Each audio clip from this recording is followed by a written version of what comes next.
할렐루야. 자, 옆에 있는 분들 축복하도록 하겠습니다. 뭐라고 축복하시느냐 하면 부르짖는 것이 힘입니다 라고 축복하시기 바라겠습니다.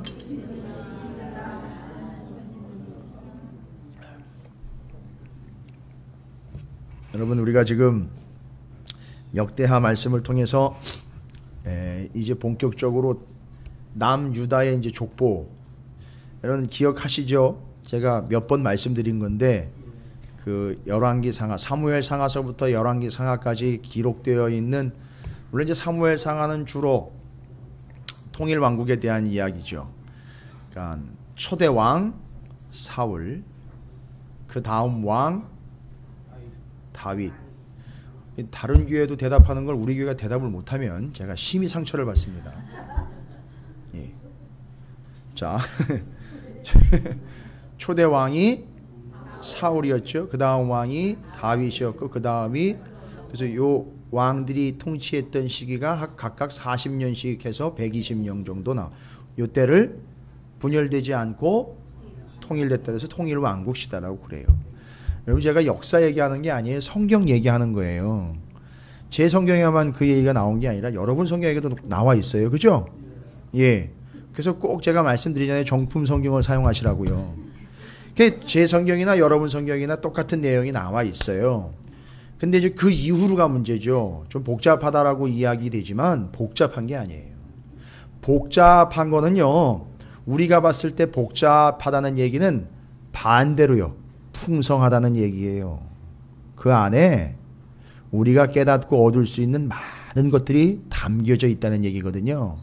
짜증나는 것들이 있는 게 아니라 그걸 통하여 하나님의 뜻을 더 풍성하게 볼 수 있고 깨달을 수 있는 가능성이 그 안에 있다는 얘기입니다. 뭐 왕들, 여러 왕들 등장한다고 짜증내면서 이걸 우리가 뭐 외워야 되는 거예요? 배워야 되는 거예요? 하지 마시라고요. 그거 누가 억지로 하래요? 그거 아니라고요. 왜 성경 공부하는 거에 대해서 그렇게 부담을 갖고선 어려워하면서 나중에는 막 짜증을 내요. 그거 꼭 해야 되냐고. 아니, 저한테 묻지 마세요. 하나님한테 물어보세요. 저는 죽을 때까지 그거 해야 돼요. 가르치는 거예요. 죽는 순간까지 하나님의 마음 열방을 향하고, 제 죽음을 임종하러 모인 사람들한테도 제가 같이 그거 부르면서 임종할 거예요. 아니, 그게 제 사명인데 뭐 어떻게 해요. 그러니까 그게 있기 때문에 부르는 거예요. 사람들이요.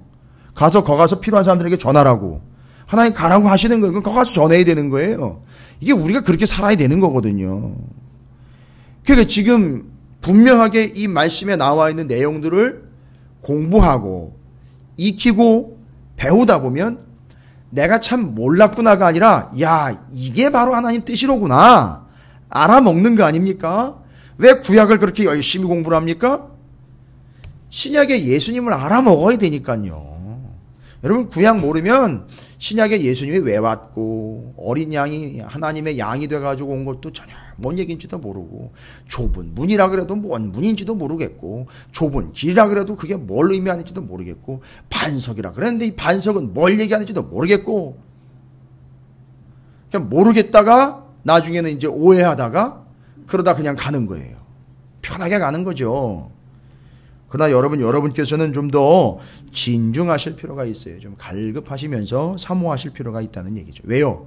짜증나는 게 아니라 그 안엔 정말 풍성한 것이 담겨 있어요. 여러분이 그렇게 믿음으로 반응하신다면 여러분에게 그 풍성함이 온전하게 충만하게 그 하나님의 은혜로서 임하게 될 줄로 믿습니다.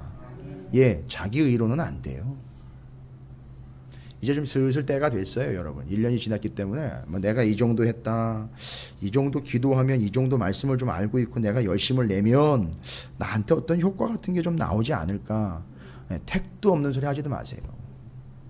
절대 여러분의 의와 여러분의 가치와 여러분의 행위로는 여러분에게 그 어떤 플러스 요인도 작용하지 않는다는 것 절대 잊지 마시기 바랍니다.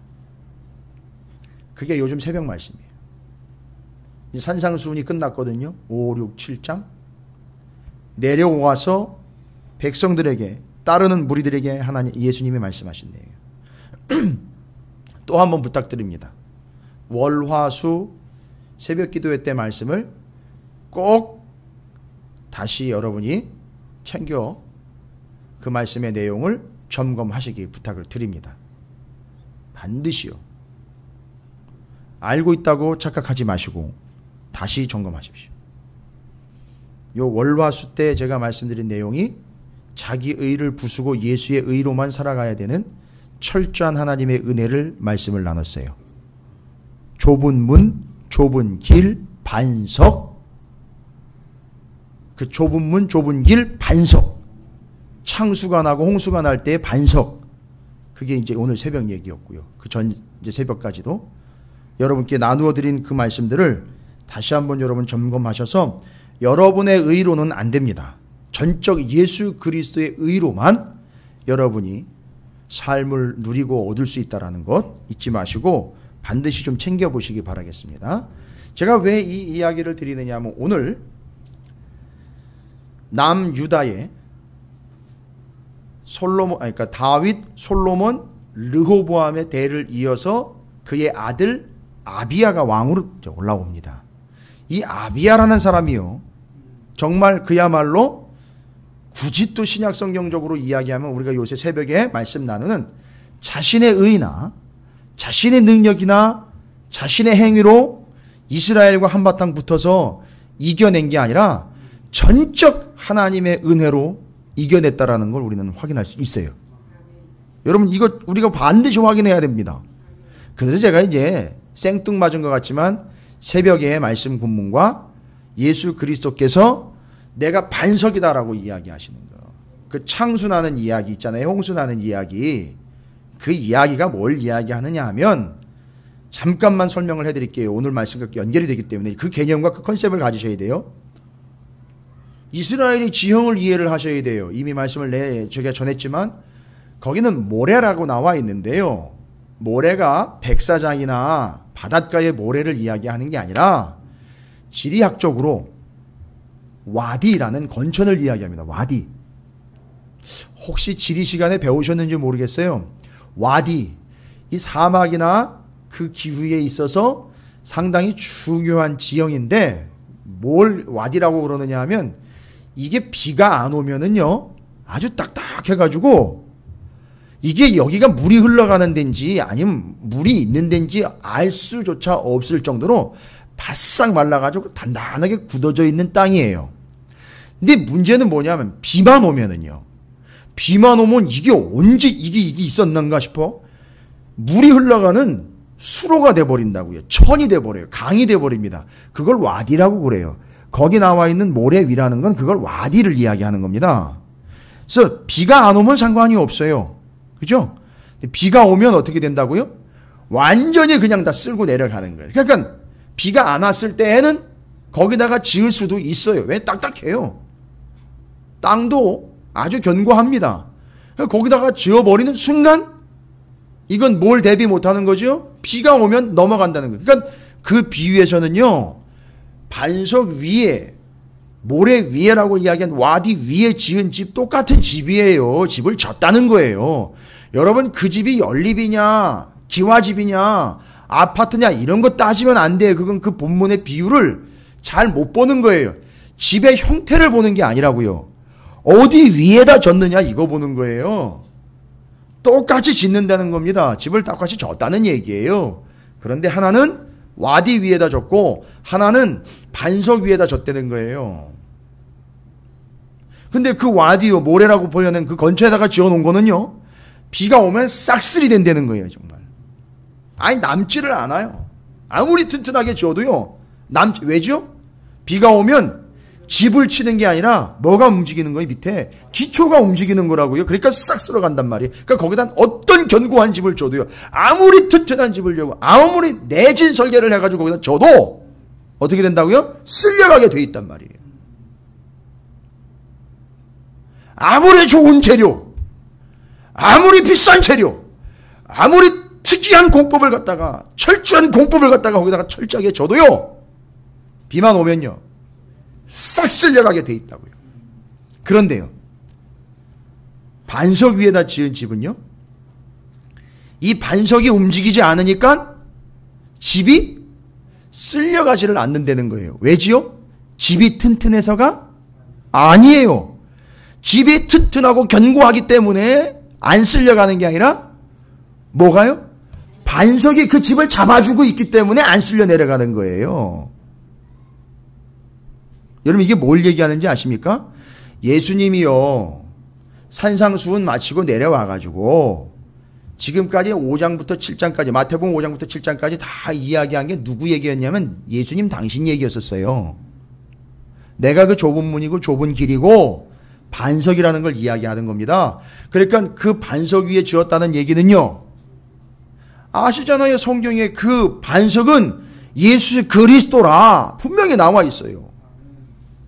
그러니까 그 위에다 졌다는 얘기니까 반석 위에다 졌다는 얘기는요. 어디 위에다 졌다는 거죠? 예수 그리스도 위에다 진 거예요. 뭔 얘기입니까?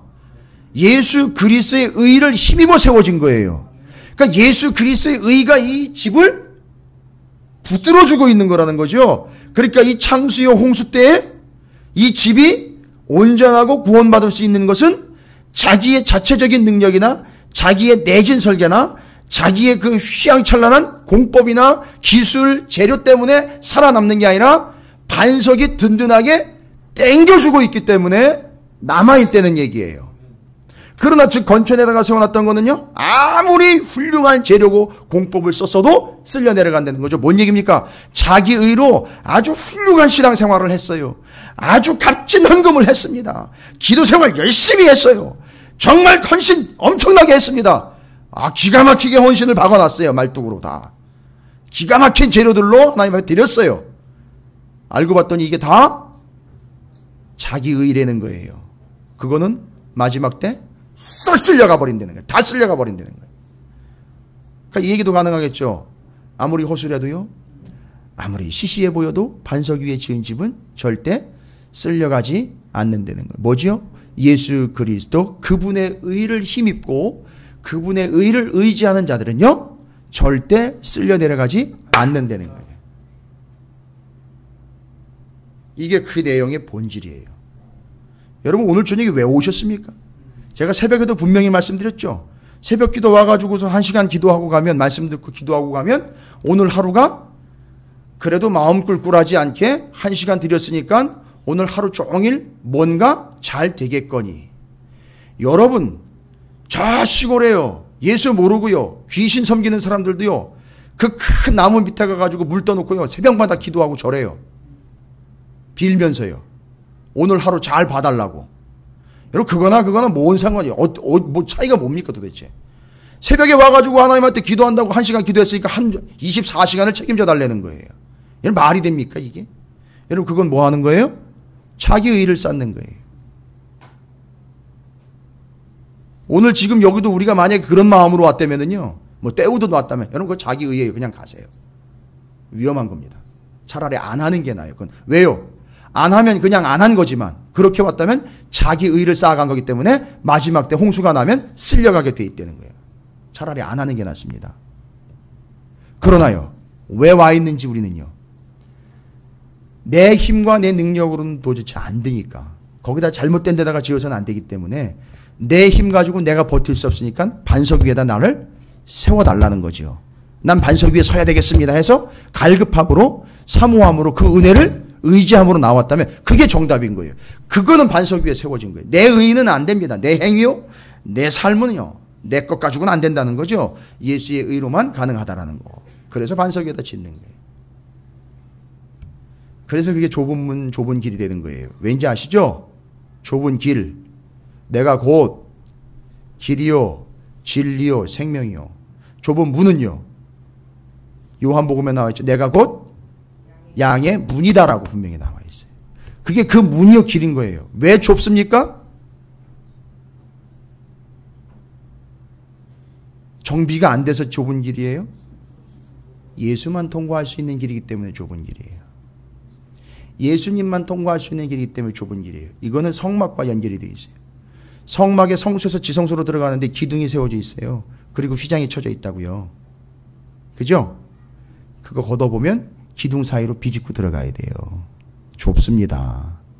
그리고 창세기 3장 24절에 하나님이 아담과 하와가 범죄하고 난 다음에 생명나무로 가는 그 길을 길목을 막았어요. 차단시켰습니다.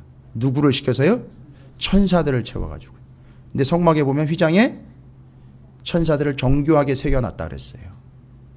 여러분 그거 얘기하는 거예요. 지금 성막은 창세기에 그걸 얘기하는 거라고요. 왜 막으신 겁니까? 가면 안 된다가 아니라 가면 넌 나쁜 놈 네가 죄 짓고 어떻게 감히 걸로 가 이게 아니라고요. 가면 어떻게 된다고요? 죽어요. 감사한 줄 아세요. 막는 거를. 그런데 그게 찢어졌단 말이에요. 천사들 다 퇴거 빠져. 이제 끝났어. 왜요? 예수 그리스도요. 오직 한 길 예수 그리스도, 좁은 길 좁은 문인 예수 그리스도가 거기를 통과하심으로 이제 우리는 그를 믿음으로 함께 가는 거기 때문에 통과할 수 있게 된 거라고요. 그래서 살아난 거예요. 그래서 그게 좁은 길 좁은 문이 된 거라고요. 그게 예수를 이야기하는 거예요. 한마디로 이야기하면요, 전적 하나님의 은혜라는 거예요. 근데 오늘 이 아비야라는 사람이 하나님의 전적 은혜를 경험을 합니다. 죄송합니다. 지가 뭐 한 게 아무것도 없어요. 잘 보세요. 13장 보면 역대하 13장이면 지가 한 게 아무것도 없다고요. 더군다나 아비야라는 사람은 어떤 사람인지 아십니까? 정말 아야 할 정도로 아닌 사람이에요. 진짜 이 사람. 여기서 끝나면 안 돼요. 이 사람 열왕기 상을 봐야 돼요. 열왕기 상에 15장 1절부터 8절까지 이 아비야 이야기가 나와 있어요. 저 보지 마시고요. 성경을 보셔야 돼요. 그러면요. 열왕기 상 15장 1절부터 8절까지예요.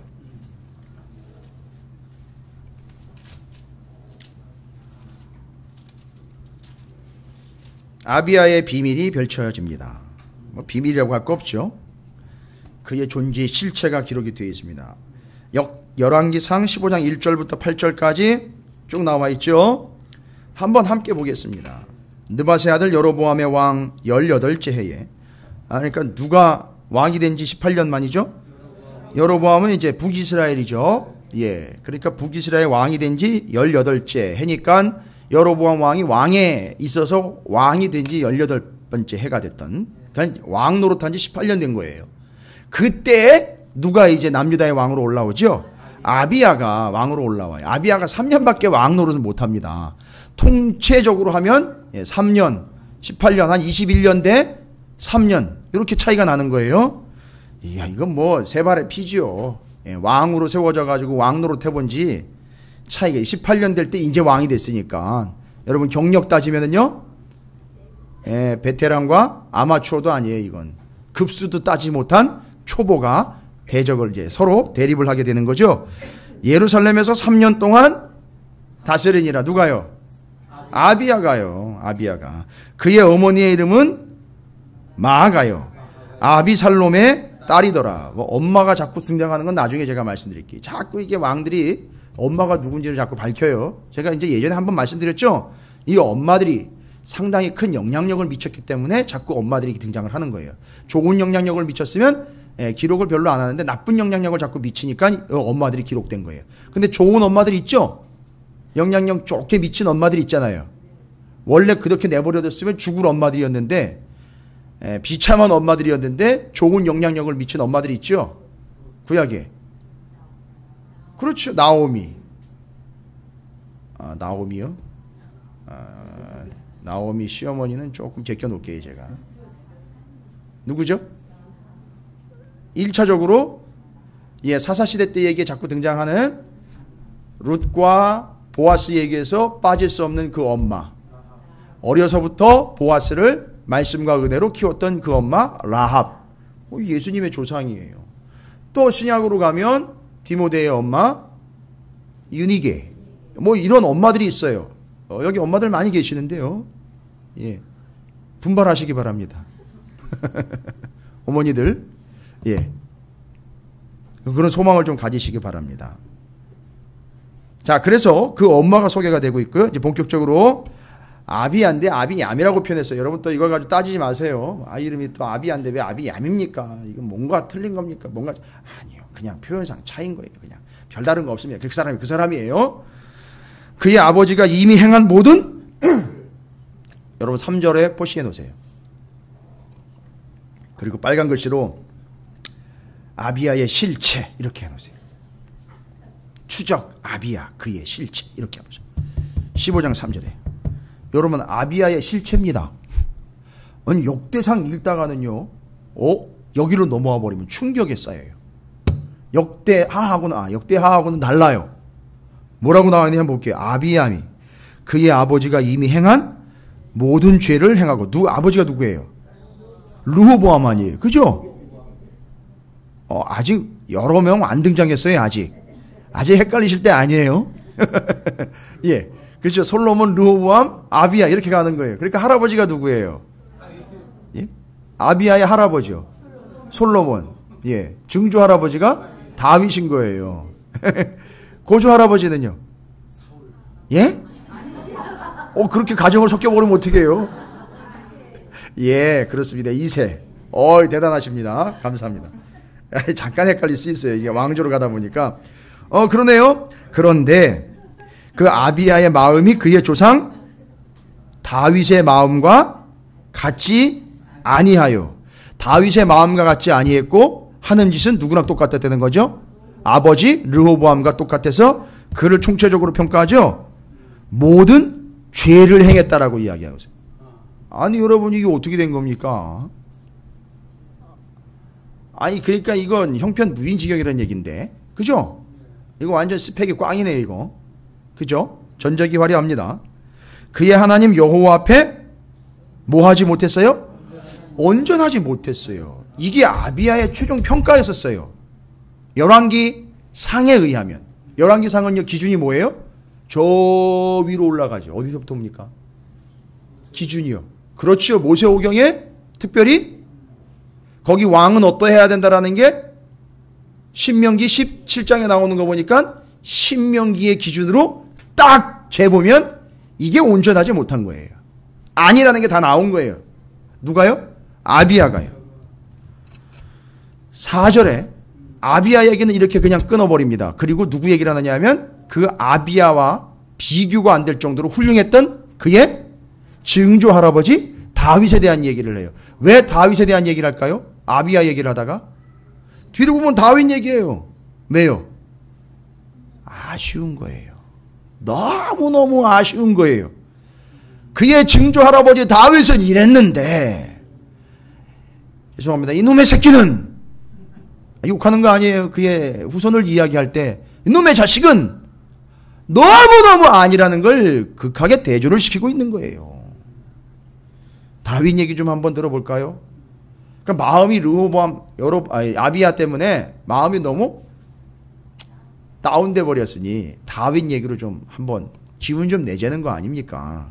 보세요. 그의 하나님 여호와께서 다윗을 위하여 예루살렘에서 그에게 등불을 주시되 이 뭔 얘기일까요? 등불을 줬대요? 등불. 요건 어려운 게 아니라 등불 주신 내용이 등불 줬다라는 표현이 뭘 의미하는지를 뒤에 바로 이어서 그걸 등불 줬다고 표현하는 거예요. 뭐요? 그의 아들을 세워 뒤를 잇게 하사 예루살렘을 경고. 그러니까 등불을 줬다는 얘기는 성화봉송. 여러분 생각하시면 성화봉송. 이 주자한테 다음 주자로 넘겨주는 것처럼 등불을 줬다는 얘기는 자손을 허락해서 이어가게 해줬다는 얘기예요. 이것도 은혜죠. 그렇죠? 하는 집 봐서는요. 거기서 끊어버려도 현찮을 판인데 하는 집 봐서는 아닌데 이어가게 해주셨다는 거죠. 5절에 이는 다윗이 햇사람 우리아의 일. 다윗 얘기하네요 지금. 그죠? 여기 평가 나왔네. 다윗에 대한 평가예요. 중간에 또 이렇게 또 은혜를 주시네요. 이는 다윗이 햇사람 우리아의 일 외에는 그거 외에는요. 어때요? 평생에 여호와 보시기에 정직하게 행하고 자기에게 명령하신 모든 일을 어기지 아니하였습니다. 와, 다윗이 이랬대네요. 평가 나왔죠? 그런데 그의 증손자 아비야는 아니라는 거예요. 엉망진창이라는 거예요. 6절입니다. 르호보암과 여로보암 사이에 사는 날 동안에 전쟁이 있었더니 아비암과 여로보암 사이에도 전쟁이 있으니라. 아비암의 남은 사적과 그 행한 모든 일은 유다 왕 역대지략에 기록되지 아니하였느냐? 아비암이 그의 조상들과 함께 자니 다윗성에 장사되고 그 아들 아사가 대신하여 왕이 되니라. 그러니까 아비야 다음에 이제 아사 왕 올라온다는 얘기인데, 여러분 열왕기상이 이야기하고 있는 아비야의 모습은요, 그의 조상 다윗과는 완전히 대조가 되는 형편 무인지경의 처지에 있었던 사람이라는 얘기예요. 자, 이제 정리되셨죠? 열왕기상에서는 이를 이렇게 평가했어요. 정확합니다. 근데 역대하로 넘어가 보십시오. 그런 표현이 나와 있질 않아요. 그죠? 나와 있질 않습니다.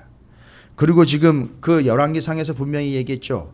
아버지인 르호보암과 여로보암이 계속 싸웠다 그랬고, 그것이 그의 아들 아비야의 때까지 이어져서 지금 아비야하고 또 누구하고 또 싸우고 있죠? 여로보암하고 싸우고 있는. 지금 싸우는 얘기를 하는 거예요. 지금 전쟁 얘기하는 겁니다. 역대하 13장에서 전쟁 얘기하는 거예요. 그러면 다시 한번 전쟁 얘기를 보겠습니다. 자, 열왕기상에 보면 아비야는 이 본 신분이 왕이긴 하지만 이 사람 이 자체가요, 뭐 하나 마음에 드는 게 없어요. 제대로 된 게 없다는 얘기죠.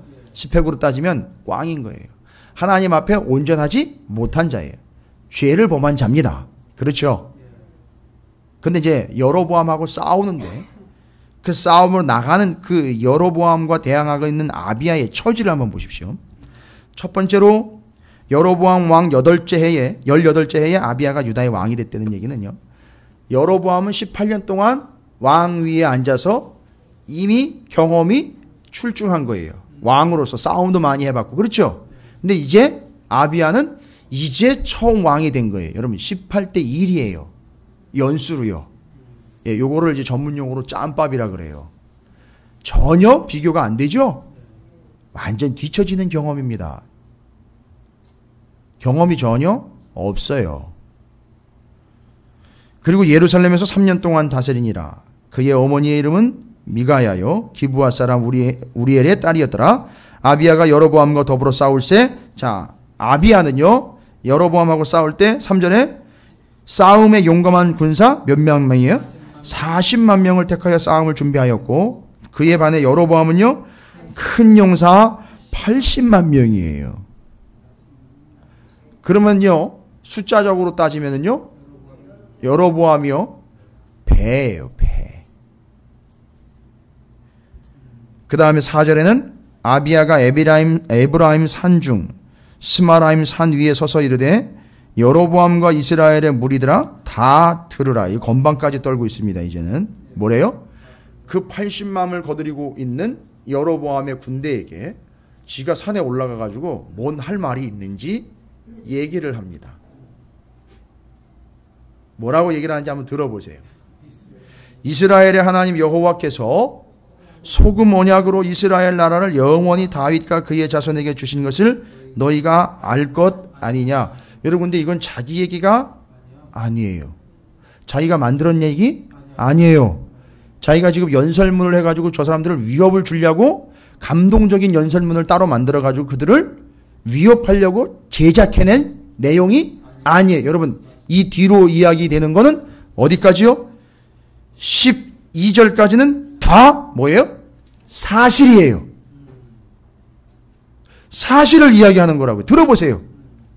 아비야가 사실을 이야기하는데, 허이 참나, 열왕기 상에 나와 있는 내용과는 완전히 딴판인 거예요. 계속 들어볼게요. 이스라엘 하나님 여호와께서 뭐로요? 소금. 야, 왜 소금이 우리는 여러분요 재수 없으면 소금 뿌린다 그러죠. 아, 이게 그 당시는 이게 아니에요. 언약할 때 소금 언약이라는 건요 굳은 맹세, 굳은 언약을 이야기할 때 소금 언약이라고 그래요. 절대 변개되지 않는 거, 어그러지지 않는 거, 절대 틀어지지 않은 언약. 그 지금 이 아비야가 뭘 알고 있던 거예요? 하나님과 이스라엘의 언약 관계를 알고 있는 거예요, 여러분. 그 언약 얘기하려면요 누구 얘기를 또 이야기돼야 돼요? 저 아브라함이요. 또요. 아, 또 아브라함. 그 다음에는 또 누가 있죠? 아, 그 이전에는 없나요? 아브라함 이전에는 없나요? 누구 있죠? 노아, 아브라함, 그 다음에 쭉 내려오면 다윗. 잠깐만요. 다윗 얘기하기 전에요. 이스라엘 백성들, 그렇죠. 끄집어내고 언약 맺자 이래가지고선 또 누구를 또 불러 올리죠. 모세 불러 올려가지고 언약 맺은 건 십계명으로 치고요. 그 계약 관계를 이어가라라고 해가지고 그걸 또 누가 여호수아가 이어받아가지고 요단강 칼로 자르죠. 하나님이 자르시고 거기 언약 맺는 거, 여리고성 거기서 갈라가지고 거기서 또 언약 맺는 거. 와, 이런 개념들을 지금 소금 언약이라고 정리를 다 해버린 거예요, 여러분. 기가 막히죠? 와, 이거 성경 지금 알고 있다는 얘기네, 그러니까. 그걸 근거로 얘기하고 있다는 거네요. 또 언제 또 성경 공부했는지 모르겠어요. 그 소금 언약으로 이스라엘 나라를 영원히 다윗과 그의 자손에게 주신 것을 너희가 알 것 아니냐? 뭐 알면 좋고 모르면 말고 이게가 아니라 확실한 얘기라는 거예요. 이거는 너희도 알지 않느냐? 이 얘기인 거예요. 거기다가 이제 6절에 다윗의 아들 솔로몬의 신하 느밧의 아들 여로보암이 일어나 자기의 주를 배반하고, 맞는 얘기예요. 남봉꾼과 잡배가 모여 따름으로 스스로 강하게 되어 솔로몬의 아들 르호보암을 대적하였으나 그때 르호보암이 어리고 마음이 연약하여 그들의 입을 능히 막지 못하였으니라. 이제 제 아버지라고 편은 좀 들어주고 있습니다. 뭐 그러나 마나 르호보암이 형편 없었기 때문에 당했다는 것 그거 하나죠. 근데 자기 아버지를 그렇게 이제 미화시켜서 정리를 해줍니다. 그리고 8절에 보면 이제 너희가 또 다윗 자손의 손으로 다스리는 여호와의 나라를 대적하려 하는도다. 너희는 큰 무리요 또 여로보암이 너희를 위하여 신으로 만든 금송아지들이 너희와 함께 있도다. 너희들의 처지는 80만 명 많은 대군. 그 다음에 너희들에게 또 뭐가 있다는 거죠? 금송아지가 있다는 거예요. 왜 이런 얘기하는지 잘 보십시오. 아비야가 왜 이런 얘기를 하는지 여러분, 그냥 감정적인 대립이나 그 대립 양태를 만들어내려고 심리전 하는 게 아니에요. 뒤에 나옵니다. 부르짖고 소리 질렀다는 이야기가 우리가 여호수아의 그 이야기를 알아야 부르짖고 소리 지른 게 연결이 돼요. 지난주에 이제 우리가 함께 나눈 거예요. 자, 그건 이제 뒤에서 얘기합니다. 9절에 너희가 아론 자손인 여러분 9절이 중요합니다. 이거 우리가 그냥 넘어갈 수 없죠. 너희 이스라엘이 누구의 자손이래요? 이게 뭔 얘기입니까 지금? 자기는요 얘기하려면 지금 다윗의 자손이라고 이야기를 해야 되잖아요. 그죠? 그런데 다윗보다 더 그 위로요. 한참 위로 올라가죠. 누구의 자손이래요? 아니 모세의 자손도 아니고 아론의 자손이라고 얘기를 해요. 그렇죠. 여러분 감사합니다. 그래서 계속 그냥 죄송해요. 궁시렁궁시렁 되는데 제사장 맞아요. 제사장 맞아요. 제사장이에요. 이걸 아는 거예요. 그러니까 이 민족은 이 민족이라 그럴 것도 없어요. 너희는 빼고 우리는 제사장 나라라는 거잖아요. 와우! 하나님이 이 얘기를 들으신 거예요. 예? 아니 여러분 별로 이렇게 감동 없이 들으시는데 하나님은 이걸 엄청 감동 있게 들으신 거란 말이에요. 우리 남유다는 제사장 나라라는 거예요. 요놈 봐라. 그러니까 하나님 마음에서 보면 요거 봐. 이거 기특한 놈 봐라 요거. 르호보암도 엉망이었고 솔로몬도 중간에 좀 삐끗했잖아요. 물론 전도서를 써서 이제 나중에는 좀 그걸 좀 만회하긴 했지만 그게 좀 끊어지는가 싶었는데 이 아비야가 와가지고선 우리는 아론의 자손이라는 거예요. 아론의 제사장 나라라는 거예요. 제사장의 후손들이라는 거예요. 이 기가 막힌 역사의식을 좀 보십시오. 여호와의 제사장들과 레위 사람들을 뭐라고 얘기했어요? 너희가 아론 자손인 여호와의 제사장들과 뭐예요? 레위 사람들을 쫓아내고 바로 우리가 그 후손들이었는데 그런데 너는 직접 그 후손인 그 레위인과 제사장들을 어떻게 했다는 거죠? 네가 쫓아내고 우리는 어떻게 했다는 거죠? 너희는 쫓아냈고 우리는 받았다는 거죠. 이게 너희하고 우리의 차이라는 거예요. 예전에요. 모세가 다단과 아비람을 부르러 사람을 보냈잖아요. 근데 거기다 대고 그 다단과 아비람이 뭐라 그랬어요? 야, 내가 너 왕 되는데 들러리 하러 나오라고? 싫어, 내가 왜 가? 이랬더니만 모세가요. 화가 나가지고, 뭐? 내가 왕이 되려고 그런다고? 이런 발칙한 놈들 보게? 내가 왕이 된다고? 내가 왕이 되고 싶어 한다고? 거기 화를 참지 못하여 민수기에 나와 있어요. 이 사람 모세는 이 세상에 온유함으로 붙이면은요, 어느 누구보다도 승한 자라고 그랬어요. 그러니까 최고로 온유한 사람인데요. 이 온유한 사람이 화가 머리끝까지 올라가가지고요. 예전에도 말씀 나눴죠? 우리 좀 화나면 어떻게 됩니까? 정말, 예. 그런 전문 용어를 쓰십니다.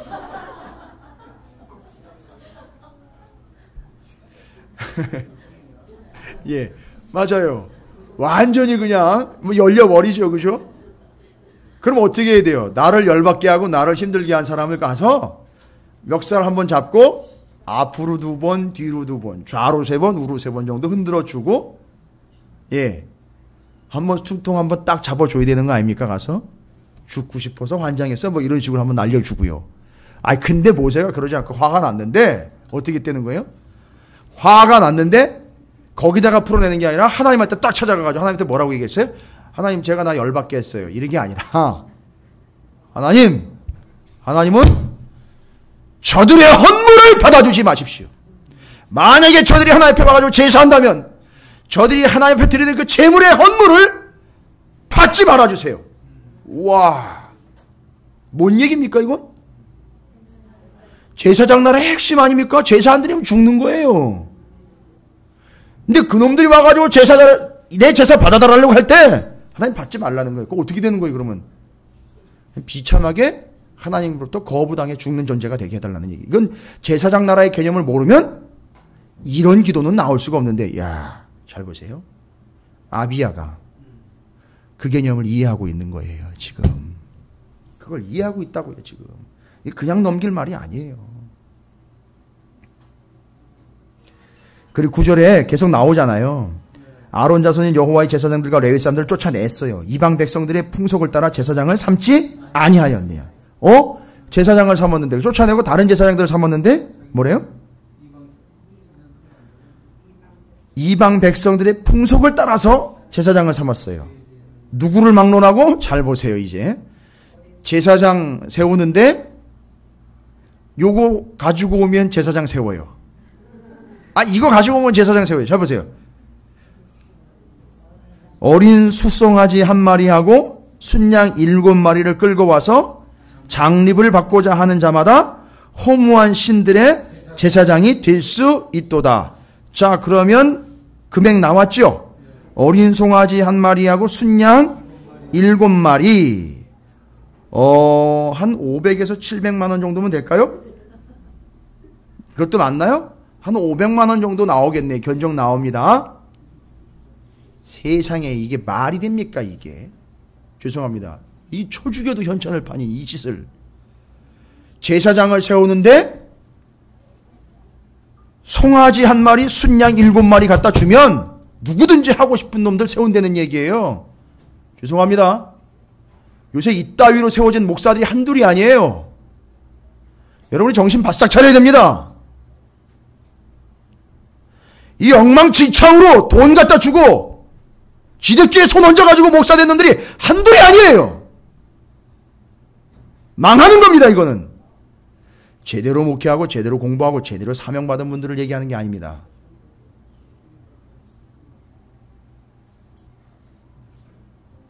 여러분 여차하고 아차하는 순간 이런 거짓과 가짜에 넘어갈 수 있어요. 여러분 우리가 정신 차리지 않으면 이 시대에는요, 이런 거짓 제사장들이, 거짓 목회자들이, 거짓주의 종들이 난무하는 세상이기 때문에 우리가 깨어있지 않으면 그냥 당하는 세상입니다.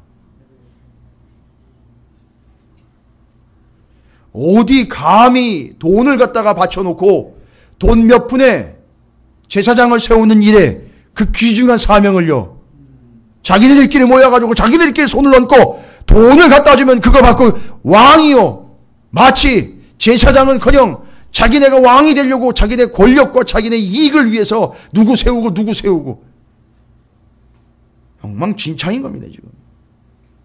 근데 그게 잘못됐다는 거를 아비야가 지적을 하는 거란 말이에요. 그리고 10절로 넘어가면 보십시오.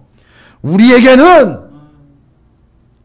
여호와께서 우리 하나님이 되시니 아시고 잘한다.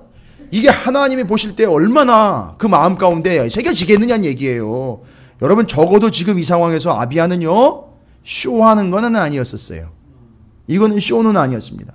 왜냐하면 하나님의 반응이 다르기 때문에. 뒤에 이걸 들으신 하나님의 반응이 달라요. 얘기합니다. 우리 하나님, 우리가 그를 배반하지 아니하였고 여호와를 섬기는 제사장들이 우리는 제사장 나라의 후손들이라는 거예요. 우리한테 제사장들이 있다는 거예요. 너희들이 쫓아낸 제사장들을 우리에게 있다는 얘기예요. 근데 북이스라엘한테 이런 얘기 해봐야 걔네는 관심이 없어요. 그죠? 거짓 제사장들 세워가지고 지네들끼리 금송아지 이방의 신들 열심히 섬기고 있으니까요. 별 문제가 없어요 지금. 아쉬운 게 없다고요. 그런데도 거기다 대고 아비야는 사실을 이야기하고 있는 거죠. 아론의 자손이요 또 레위 사람들의 수종들어 매일 뭐 이런 얘기를 전쟁터에서 얘기를 해요. 나 오늘 예배 드리고 왔다 뭐 이런 얘기 하는 거 아니에요. 그죠? 아니 쟤들은요 우리를 쳐 죽이려고 지금 80만이 딱 지를 치고 있는데 가가지고 아비야가 뭐라고 얘기하는 거예요? 나 오늘 예배 드리고 왔어. 여기 웃긴 것 같죠? 이게 믿음이에요. 나 오늘 기도하고 왔어요. 나 오늘 예배 드리고 왔다. 별거 어디가 창피해가지고 그런 얘기 안 하죠 우리는요. 예? 식당 가가지고 밥 먹는데 식기도도 겨우겨우 하는 거 아닙니까? 예, 감사합니다. 안 넘어오시네요. 예, 그겁니다. 나 예배 드리고 왔다는 거예요. 나 기도하고 왔다는 거예요. 나 기도하러 간다는 얘기예요. 난 예배 드리러 간다는 거예요. 그죠? 아비야의 얘기, 그게, 난 80만이 버티고 있어도 난 예배하러 간다는 얘기예요. 난 80만이 버티고 난 기도하러 간다는 얘기예요. 그 얘기인 거예요, 여러분. 11절입니다. 야, 이게 아비야가요, 성전에서 드리는 제사의 시스템을 그대로 리뷰를 하고 있네요. 이건 그냥 그렇게 알고 있는 게 아니라 자기도 그렇게 했다는 얘기예요. 요거는 그렇게 받아들이시면 돼요. 매일 아침 저녁으로 여호와 앞에 번제를 드리며 분향한다는 얘기는요. 아시죠? 제단에서는 제물을 태워 예배합니다. 안에서는 성소에서는 분향을 해 태워서 올려드리며 그것이 우리의 기도가 되는 거죠. 네? 기도하고 예배한다는 얘기예요. 다른 거 없어요. 지금 얘기하는 겁니다. 또 깨끗한 상에 진설병을 놓고 하나님께 그것을 올려드리는 거예요. 그게 우리의 생명의 양식이고 하나님이 광야 40년 동안 하늘에서 내려 만나 그것이 생명의 양식이었고 그게 사람이 떡으로만 사는 게 아니라 하나님의 말씀으로 산다라는 걸 이야기했던 그 내용들 지금 다 정리하고 있는 거예요. 기가 막히게 정리하고 있네요. 근데 열왕기상하나 이 역대하상을 보면 요렇게 이야기한 왕이 없어요. 근데 지금 정리를 그렇게 하고 있단 말이에요, 여러분. 들어보세요. 들을수록 참 뿌듯해지는 얘기입니다. 알고 있는데도 정말 뿌듯해지고 마음 따뜻해지는 얘기인데 계속 얘기를 합니다. 제가 이 본문을 제가 이렇게 묵상을 하면서 뭐가 이렇게 떠올렸느냐 하면 이 얼마 전에 이게 남북 간의 대치 상황이 있었잖아요. 이 남쪽에서 자꾸 뭐를 하니까 저쪽에서 자꾸 긴장을 하죠. 대북 확성기로 이게 방송을 하니까 저쪽에서 자꾸 그걸 듣고는 그게 어려워하는 거예요. 여러분 이제 그런 효과 이야기하는 거예요. 그런 거 얘기하는 거예요 지금. 혹시 그 중에서도 맞아 우리가 그렇게 해야 되는데 지금 이게 잘못 가고 있는 거 아니야? 혹시 그 중에서 그런 사람들이 그런 깨달음이 혹시 있다면 효과 만점이겠죠. 네, 아비야는 제가 봤을 때 그걸 노린 건 아니고 우리가 하나님 앞에 이런 존재라는 걸 고백하는 거죠. 그러니까 이게 그 사람들 앞에 고백하는 게 아니에요. 하나님 앞에 고백하는 거예요 지금. 뒤에 내용이 나오잖아요.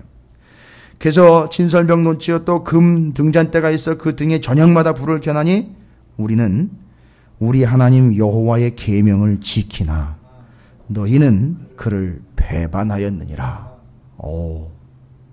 이게 아비야의 고백입니다. 12절은요. 하나님이 우리와 함께하사 우리의 머리가 되시고 그의 제사장들도 우리와 함께하여 전쟁의 나팔을 불어 너희를 공격하느니라. 이스라엘 자손들아 너희 조상들의 하나님 여호와와 싸우지 말라. 너희가 형통하지 못하리라. 우리랑 싸우지 말라 이 얘기가 아니라 누구랑 싸우지 말라는 거예요? 확신이 있는 거죠. 뭐예요? 하나님이 지금 우리와 함께 하신다는 확신인 거죠. 왜요? 무엇이 떠나오면서 하나님이 떠난 거라고 지금 이렇게 정리를 딱 해버렸죠. 제사장들이 다 떠내려오면서 하나님이 그들에게는 떠났다. 맞아요. 상황이 그런 상황이 된 거예요. 그리고 지금 남유다와 하나님이 함께 하시게 됩니다. 뒤에 내용을 보면 13절에 이 이야기를 듣고도요, 이 간증을 듣고 이 성경의 내용을 분명히 선포했음에도 불구하고 여로보암이 무슨 짓을 하는지 보십시오. 여로보암이 유다의 뒤를 둘러 뭐 했습니까? 복병했어요. 그러니까 지금 이 남유다는요, 이 40만의 대군이요, 어떤 상황이죠? 80만 그 대군을 통해서 앞에 있고 뒤에도 이스라엘이 매복을 하고 있는 상황이에요. 이거 어떻게 해결할까요, 여러분? 이거는 말 그대로 앞통수, 뒤통수 다 막힌 거고 진퇴양난인 거예요.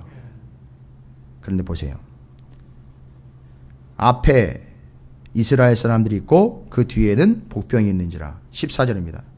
유다 사람이 뒤를 돌아보고 자기 앞, 뒤 적병으로 말미암아 어떻게 했다 그랬어요? 여호와께 부르짖고. 제사장들은 나팔을 공격하라고요? 아니잖아요, 여러분. 나팔 불었다는 얘기요. 여리고성 나팔 부른 것, 나팔이 자꾸 등장하는 것. 어떤 나팔이라 그랬죠? 양각 나팔. 뭔 얘기예요? 양각 나팔을 불었다는 얘기. 우리는 구원받았다라는 걸 잊지 말라는 거예요. 왜? 그 양이 죽었다. 너희를 구원하기 위해 그 양이 죽었다. 뭔 얘기입니까? 양각 나팔 부는 거는요, 예수를 자꾸 드러내는 거잖아요. 마지막 때 요한계시록에 보면 하나님의 나팔 소리가 들린다 그러는데 그게 바로 예수의 나팔입니다. 그러니까 우리는 구원받았다는 얘기예요. 양이 죽었다. 너희는 구원받았다. 너희는 산다. 이 얘기인 거거든요. 아니, 나팔 분다고 그 얘기 듣고 뭐 적들이 무서워가지고 도망가겠습니까? 아닌 거예요. 너희가 어떤 존재인지 알아라. 이 얘기거든요. 양각 나팔, 나팔 부는 겁니다. 그런데 바로 그걸 앞뒤에 놓여있는 적들을 보고 이 남유다, 이 군사와 백성들이 뭐 했다 그랬죠? 아니, 14절에요. 여호와께 부르짖었지요. 그 다음에는요, 15절에 유다 사람이 소리를 질렀어요. 아니, 또 소리 지른다고 뭐 돼요? 숫자적으로 지금 전혀 이게 안 되는데요? 여러분, 이거 부르짖고 소리 지르고요. 여러분, 아직 기억하고 계십니까? 부르짖고 소리 이거 분명히 우리가 살펴봤어요. 어디서 살펴봤습니까? 여리고성 부르짖고 소리 질렀다. 다바르 아마르. 기억나십니까? 오후 예배 때 이야기하다 보니까 여러분 기억을 못 하실 수 있는데 무슨 얘기죠?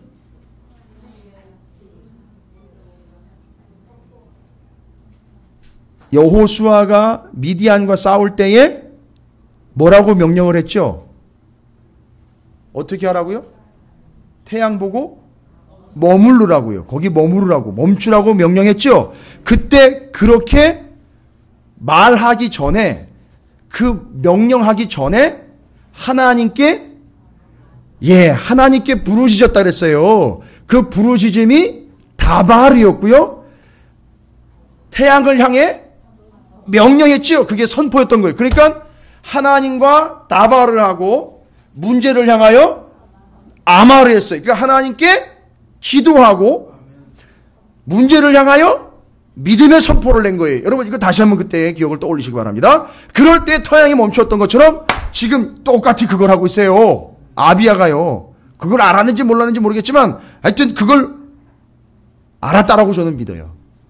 이 전쟁의 역사가 그렇게 아주 오래된 상황도 아닐 테니까 가만히 보니 지금 아비야가 하는 일이요, 그 조상들이 했던 그 믿음의 행위를 그대로 따라 본받고 있는 거예요. 그대로 가고 있어요. 하나님 앞에 부르짖어 다바르, 하나님과의 관계에서 구하며 하나님과 대화를 이루어가고 있고요. 그 치열한 상황에서요. 그리고는 적들을 향해서는, 문제를 향해서는 선포하고 있는 거예요. 그 태양이 멈춘 것처럼 어떻게 결과가 나오는지 보십시오. 15절에 유다 사람이 소리 지르며 유다 사람의 소리 지를 때에 하나님이 여로보암과 온 이스라엘을 아비야와 유다 앞에서 치시니. 그러니까 아비야가 한 게 아니란 말이에요. 아무것도 하지 않았습니다. 그렇죠? 이스라엘의 자손이 유다 앞에서 도망하는지라. 싸워보지도 못하고 도망가는 거예요. 그죠? 누가 했다 그랬죠? 하나님이 하셨다. 그러니까 남유다가 건드려보지도 못하고 건들지도 않고 하나님이 다 정리를 하신 겁니다. 그러니까 지금 우리가 역대하 13장 처음부터 지금까지 읽었는데요. 그걸 다 누가 들은 거예요? 하나님이 들으셨다고요. 하나님이 아셨다고요.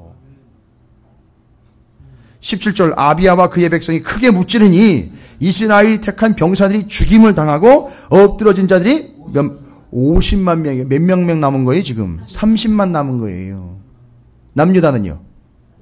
40만 그대로 남은 거고요. 여러분 이게 이해가 되십니까? 18절입니다. 이 모든 상황들을 다 정리를 합니다. 그래서 그런 것들이고 아비야가 했던 행동은요? 어떤 행동이었는지 정리되죠? 그때 이스라엘 자손이 항복하고 유다 자손이 이겼으니 이는 그들이 그들의 조상들의 하나님 여호와를 의지하였음이라. 할렐루야. 지금 저랑 같이 읽으셨던 5절부터 4절부터 시작을 해가지고 12절까지의 내용 있죠. 그 내용과 함께 13절, 14절, 15절 이 내용까지 쭉 보니까 그게 다 뭐 한 거라는 거죠. 아비야가 허세 부리거나 잘난 척하거나 아는 척했던 것이 아니라 이게 다 한마디로 정리됐죠. 뭐 했다는 거죠? 18절에 이 행동 하나하나 모든 것이 다 하나님을 의지한 거라는 거예요. 그럼 거꾸로 가볼게요. 이게 하나님을 의지했기에 하나님이 하신 거지요. 그런데 뭘 가지고 우리는 의지한 거라고 봅니까? 앞에 나와 있는 하나님과의 관계에서 하나님을 의지하는 건 뭐냐? 첫 번째 13장 5절 아비야가 뭘 떠올리고 있죠? 소금 언약이요. 언약을 잊지 않고 있는 거예요. 그게 하나님을 뭐 하는 거라고요? 의지하는 거라고요. 언약이라는 게 뭡니까? 너하고 나는 언약 맺은 백성이야. 너희는 제사장 나라 삼아서 너희를 통해 이방이 구원 얻게 하는 제사장 나라 만들 거야. 그래서 내가 너희와 함께 할 뿐만 아니라 너희는 어떤 민족이다? 구원받은 민족이다. 이 언약을 잊지 말아라 했는데 소금 언약으로 실제로 아비야가 잊지 않고 있다는 거예요. 이건 은혜를 잊지 않은 거와 똑같은 거예요. 그러니까 그게 뭘 한 거랑 똑같은 거라 했죠? 여호와 하나님을 의지한 거라고요. 여러분 그 언약을 잊지 않는 게 그를 의지하는 거란 말입니다. 내가 예수 때문에 구원을 얻은 그 언약의 피를 잊지 않는 게 주님을 의지하는 거라고요. 뭘 어떻게 해서 되는 일이 아닙니다. 여호와를 의지함입니다. 언약을 잊지 아니함입니다. 구원받은 백성이라는 것과 주님이 함께 하신다는 걸 잊지 않는 것이에요. 그것이 의지하는 거예요. 그 다음에는요. 뭘 선포합니까? 제사장 나라를 선포하는 거예요. 우리가 어떤 민족이에요? 자기의 신분을 파악하는 거예요. 주제 파악하는 거예요. 알고 봤더니만 왕국이 아니라 제사장 나라가 우리의 사명이라는 걸 아비야가 선포를 해버렸죠. 제사장 나라는요. 사명이 뭡니까? 제사 드리는 거잖아요. 제사장 역할을 하는 거잖아요. 자기만 구원받고 끝나는 게 아니라 죽어가는 이들을 누구에게로요? 하나님께로, 우리 주 예수 그리스도에게로 인도해내어 그들을 구원해내는 사명을 갖는 것, 그게 제사장 나라라는 거지 않습니까? 그러니까 하나님이 이거 소금 언약 얘기 듣는 순간 그냥 뿅 가셨고, 제사장 나라라는 얘기 딱 하니까 그냥 완전히 그냥 내려앉으셨고, 거기다가요 뒤에 가보세요. 13, 14, 15절에 뭐 했다 그랬어요? 하나님께 부르짖고요. 한마디로 얘기하면 하나님께 부르짖자는 얘기, 다바라니 기도한 거예요. 간구한 거지 않습니까? 그리고 그 믿음과 간구를 통해서 문제에게 뭐 한 거예요? 선포한 거 아닙니까? 믿음의 선포. 이게 뭐 한 거라고요? 이 세 가지를 다 정리하면 소금 언약, 제사장 나라의 사명, 부르짖고 선포하는 것, 이 세 가지가 다 뭐 한 것이다? 하나님을 의지한 것이다. 할렐루야. 여러분, 이게 의지하는 거예요. 그냥 갖다 맡기는 게 의지하는 것이 아니라 이 세 가지를 통해서 하나님을 진정으로 의지하는 것이 됩니다. 왜 의지해야 할까요? 왜 의지해야 될까요? 이제 마태복음 얘기 좀 할까요? 내 의와 내 힘과 내 능력으로는 안 되는 거예요. 그래서 이렇게 여호와 하나님을 의지하는 자들을 신약에서는요, 반석 위에 지어진 자, 양의 문을 통과하는 자, 내가 길이요 진리요 생명이라 할 그 길로 행하는 자, 그들이 바로 하나님을 의지하는 자가 되는 거예요. 그래서 오늘 말씀에는 아비야는 점점 강성해지고 의지하지 않는 자 여로보암은 죽었다고 끝나고 있어요. 여러분, 이게 역대하 13장이 하려고 했던 얘기예요. 아비야를 띄우려고 하는 얘기가 아니라, 아비야가 그렇게 스펙도 안 되고요. 잘 보세요. 대군도 숫자도 비교도 안 됩니다. 경력도 없어요. 상황이 어렵습니다. 거기다가 열왕기상에서는요, 그놈 나쁜 놈이라고 이미 정죄라고까지는 그렇고 평가를 받았어요. 그런데 그가 전체적으로 보는 그런 평가를 받았다지만 지금요, 여로보암과 이스라엘과의 대치되는 상황에서는 어떤 거를 경험한 거죠? 하나님을 의지하여 하나님이 대신 싸워서 이긴 것을 경험을 한 거예요. 여로보암과 함께 그 르호보암과 아비야의 이야기들을 통해서 역대하 13장이 말하려고 했던 것은 아비야가 이렇게 좋은 사람, 나쁜 사람이라는 걸 얘기하려는 게 아니에요. 그렇게 형편없던 사람들도 잠깐이지만 하나님을 의지했을 때 하나님을 이기게 했다라는 게, 근데 계속 이긴 건 아니에요. 계속 이긴 건 아니에요. 그 사람 끝은 분명해요. 죄인이고 악한 자로서 평가는 받았어요. 그런데 역대하 13장에서는 그 잠깐이지만 그걸 통해서 그 잠깐의 하나님의 은혜를 깨달은 그를 하나님이 반석이 되어주셔서 이기게 하셨다는 얘기예요.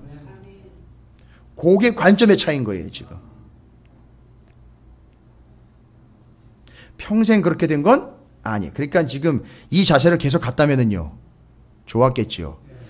길어야 3년입니다, 지금. 이 첫 해에 지금 이런 일이 발생이 된 거예요. 그나마 이제 물들기 전에 첫 해니까 좀 가능했던 것 같아요. 근데 3년 지나고 나니까 영 현찮았던 것 같아요. 그러니까 최종적인 평가는 아니다라는 평가가 났는데, 이 상황에서 시작할 때에, 제대로 좀 시작해서 이게 끝까지 갔으면 하는 아쉬움이 있는 거지요. 그러나 역대하는요, 아비야가 그렇다라는 걸 좋은 사람이다, 나쁜 사람이다 얘기하는 게 아니라 하나님이 이런 분이시다라는 걸 얘기하려고 한다는 거예요. 여러분, 이 관점을 요즘 잊으시면 안 돼요. 하나님이 이런 분이라는 걸 얘기하려고 하는 거지, 아비야가 이런 저런 이 사람을 평가하려고 하는 얘기가 아니라는 걸 여기는 잊지 마십시오.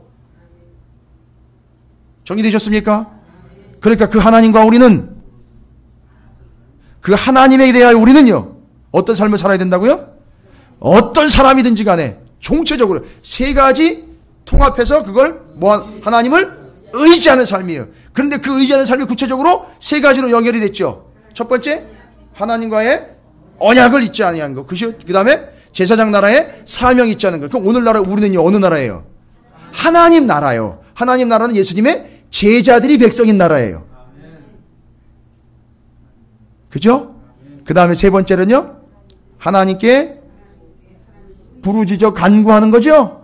문제에 대해서는요, 선포하는 거죠. 그걸 하나님을 의지하는 거라고 얘기를 했고, 그 결과는요, 자기가 한 게 아무것도 없고 누가 다 하셨다?